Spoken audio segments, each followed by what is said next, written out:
আসসালামু আলাইকুম বন্ধুরা, কেমন আছেন সবাই? আশা করি সবাই ভালো আছেন। তো আজকে আমি আপনাদের উপরে অনেক খুশি, কারণ আপনারা আমাকে অনেকটাই সাপোর্ট করেছেন। যতটা আমি আশা করিনি আর কি, তার চাইতে বেশি আপনারা আমাকে সাপোর্ট করেছেন। তো ধন্যবাদ সবাইকে, এবং সবাই আমাকে সাপোর্ট করতে থাকুন।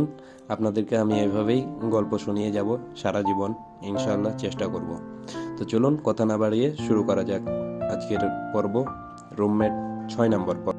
5 নম্বর পর্বে আমি বলেছিলাম সে মেয়েটি আমার হাত ধরে টেনে রিক্সার ওপর উঠালো এবং তার পাশেই আমাকে বসতে বলল, এবং আমি খুশিতে আত্মহারা হয়ে গেলাম, কারণ যে জীবনের প্রথম কোনো মেয়ে আমাকে আমার সাথে একসাথে এক রিক্সায় এভাবে যাত্রা করছে আর কি। তো আমি মনে মনে অনেক কিছুই ভাবতে লাগলাম তাকে নিয়ে।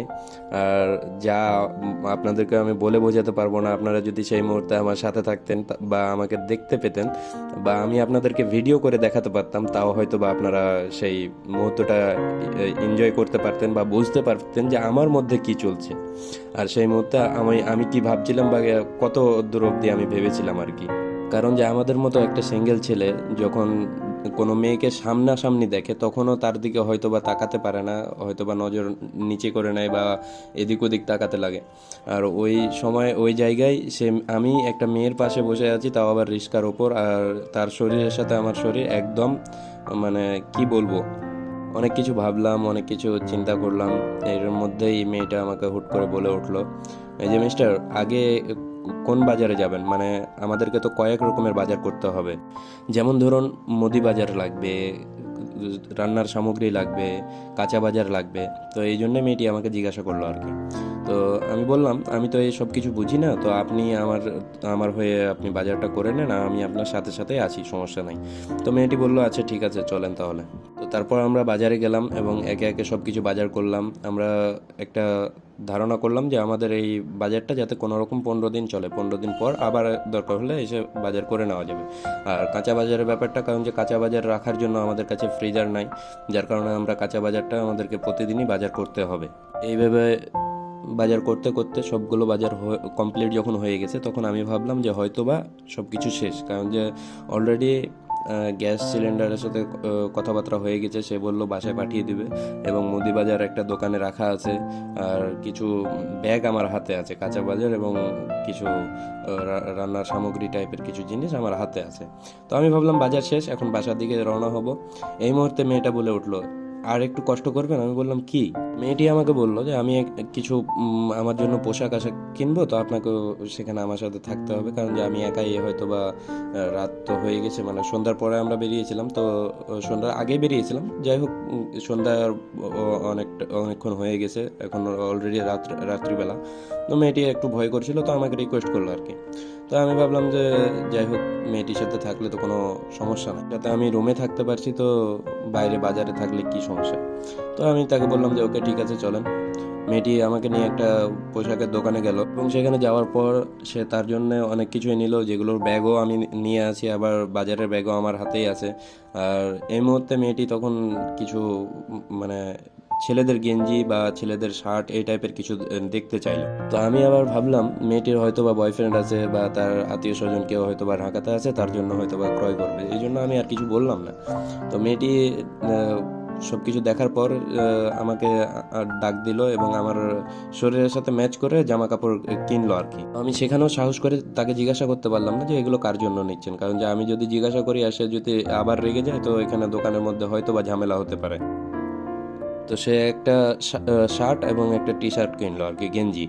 তো কেনার পর সে আমার হাতে সেই ব্যাগটাও ধরালো, এবং দোকানদারকে পে করে সে আমাকে নিয়ে বেরিয়ে গেল।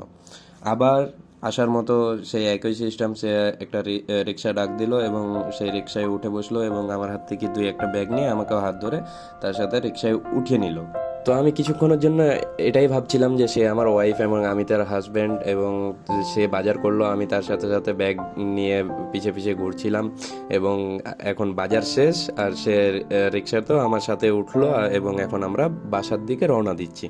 তো কিছুটা ফিলিংস এরকমই ছিল যে সবাই তো জানছে যে আমরা হাজব্যান্ড ওয়াইফ, কারণ যে একটা অচেনা ছেলে অচেনা মেয়ে তো এইভাবে বাজার করবে না। তো সবাই যেটা ভাবছে আমিও সেটা ভাবছি, যে আমরা হাজব্যান্ড ওয়াইফই।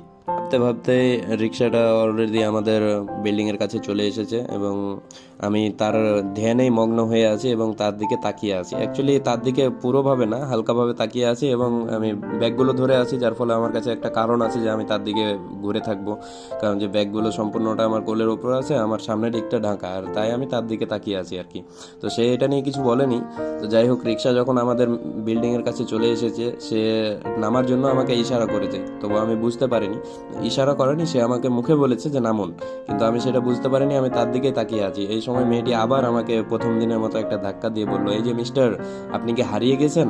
তো আমি আর কিছু বলতে পারলাম না, আমি একটু লজ্জা পেলাম এবং তাড়াহুড়ো করে রিক্সা থেকে নেমে গেলাম। এবং নেমে যাওয়ার পরে আমি তার দিকে না তাকিয়ে আমি আবার বিল্ডিংয়ের দিকে তাকিয়ে দাঁড়িয়ে আছি যে সে হয়তো বা কি বলবে না বলবে। তো সে দেখি রিক্সাওয়ালাকে টাকা দিয়ে বিদায় করে দেওয়ার পরে আমাকে বলছে যে আপনি কি কিছুক্ষণের জন্য আমাকে বউ ভাবতে লেগেছিলেন নাকি? তো আমি আর কিছু বলার সাহস পাইলাম না আর কি, কারণ যে মেয়েটা মানে একদিনে যে এতটা পরিমাণে আমার সাথে ফ্রি হয়ে যাবে আমি এটা কল্পনাও করতে পারিনি। তো আমি মেয়েটার কোনো উত্তর দিলাম না, আমি মনে মনে থেকে গেলাম এবং বললাম যে না না, এইসব কি বলছেন আপনি, আমি এইসব কিছুই ভাবিনি। এটা আবার আমাকে বলল যে আপনি তাহলে কোথায় হারিয়েছিলেন? আমি বললাম যে আমার বাসায় একটু সমস্যা আছে, তাই আমি ওই সব চিন্তা ভাবনা করছিলাম, আপনাকে নিয়ে নয়। তখন মেয়েটি বললো যে ওকে, নো প্রবলেম, চলেন যাওয়া যাক।